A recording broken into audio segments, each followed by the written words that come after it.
Hello guys, this is Nidhi Beria, a first year MBBS student. So how did I go from 359 to 682 in just my first drop? The first and the most important thing is मैंने अपना smartphone को त्याग दिया था.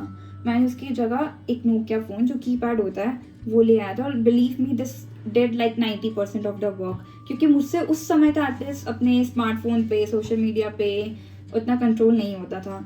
And Nokia phone lana was like life changing. The second point, I started taking NEET and my studies very seriously. I started attending my classes regularly. After coming from classes, I started studying regularly at home, solving questions of what I studied that day, and which was very important. Like उसके पहले तो I was like ठीक है चलो हो गया नहीं हुआ देखा जाएगा, but like जो मैंने ड्रॉप लिया था I was like अब तो करके दिखाना ही है. So that's what attitude should be there with you guys also. The third point, doubts. ये ऐसा पॉइंट है ना जो बहुत सारे बच्चे इग्नोर कर देते हैं. इनफैक्ट जब मैं भी अपने +2 के साथ कर रही थी ना तो मैं बस सॉल्व कर लेती थी, फिर जो नहीं आता था सोचती थी हाँ बाद में पूछ लूँगी, बट वो फिर बाद कभी आता ही नहीं था. बट जब मैंने ड्रॉप लिया तो मुझे जो भी डाउट आता था छोटा बड़ा मैं अपने सरों से सारा पूछ डालती थी.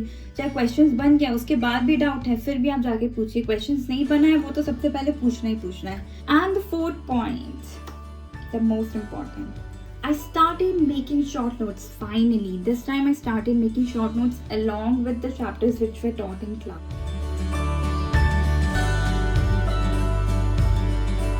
नीट के पहले तो शॉर्ट नोट्स ना आपको वो एकदम रामबाण नोट्स लगेंगे. लाइक आप उसको फॉर्मूला शीट बोलते होंगे. लाइक मैंने अपने शॉर्ट नोट्स में फॉर्मूला के साथ कुछ इंपॉर्टेंट पॉइंट्स भी ऐड कर लिया था और वो इतने ज़्यादा हेल्पफुल रहते हैं, इतने ज़्यादा क्विकली रिवाइज हो जाता है. मैं जैसे प्रॉपर अपना हैंड रिटन नोट्स बनाना पसंद करती थी रादर देन किसी और से लेके या खरीद के करना. सबका अपना अपना प्रेफरेंस होता है बट मैं तो अपना हैंड रिटन नोट्स ही प्रेफर करती थी. लाइक मैंने तो ऑर्गेनिक केमिस्ट्री सबके शॉर्ट नोट्स बना लिए थे. लाइक फिजिकल केमिस्ट्री के ऑब्वियसली इतने सारे फॉर्मूला होते हैं उसके तो बनाना ही पड़ता है. मैंने ऑर्गेनिक इनऑर्गेनिक के भी बनाए थे और फिजिक्स के तो फॉर्मूला शीट बनाना ही पड़ता है. और जैसे बायो के लिए मैंने क्या किया था ना कि लास्ट में जो इंपॉर्टेंट पॉइंट्स मुझे याद नहीं रहता था बट इंपॉर्टेंट था या फिर कोई डेट्स था तो वो मैंने चैप्टर की स्टार्टिंग में ना लिख लिया था. तो वो चैप्टर खोलते ही लगता था कि हाँ ये मेरे को याद नहीं रहता है तो ये पहले पढ़ लेते हैं. The fifth point, I started taking and accepting help from others. I feel like we don't talk about it much. Like I started expressing myself to my parents, to my mother, father and teachers.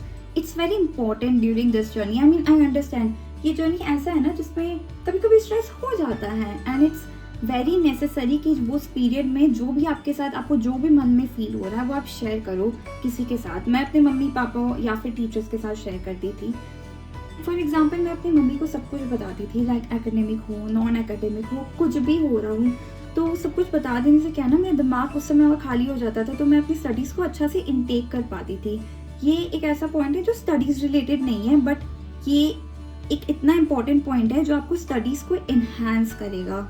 So don't ignore this point. So this were like the general points I changed in my drop year. जो next video होगा वो specific subjects के बारे में होगा कि वो मैंने कैसे पढ़ा था.